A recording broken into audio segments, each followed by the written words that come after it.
Hi, this is Bill Watkins. Paul, in this time that he writes of miraculous spiritual gifts, now seeks to look at how those ought to be used in worship. I don't know about you, but I've been at times to charismatic services where everybody's talking at once and everybody's jumping around at once.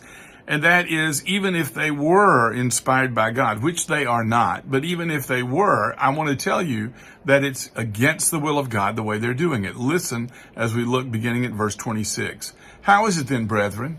Whenever you come together, each of you has a psalm, has a teaching, has a tongue, has a revelation, has an interpretation. Let all things be done for edification. Make sure that people are being built up. If anyone speaks in a tongue, let there be two or at the most three, each in turn, and let one interpret. Notice what he says. Don't speak unless you have an interpreter, and do it in turn. Let everybody be quiet except for the one who's speaking, and never have more than two or three.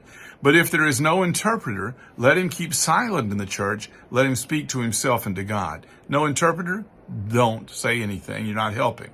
Let two or three prophets speak, and let the others judge. In other words, some had discerning of spirits. Let them be sure that that's the word of God.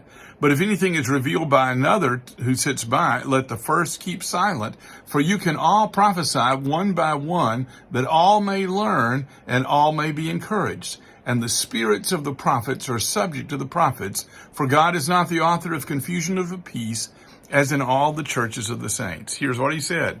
Prophecy. It's not that all of a sudden the Spirit came over me and I just started yelling out. He said, no, the spirits of the prophets are subject to the prophets. You can control what you say. You can control when you say it, and you're supposed to. Let all things be done in a way so that it's not disorderly, but one by one. Why? Because everybody needs to understand what's happening. And if everybody's talking at once, that's not going to happen.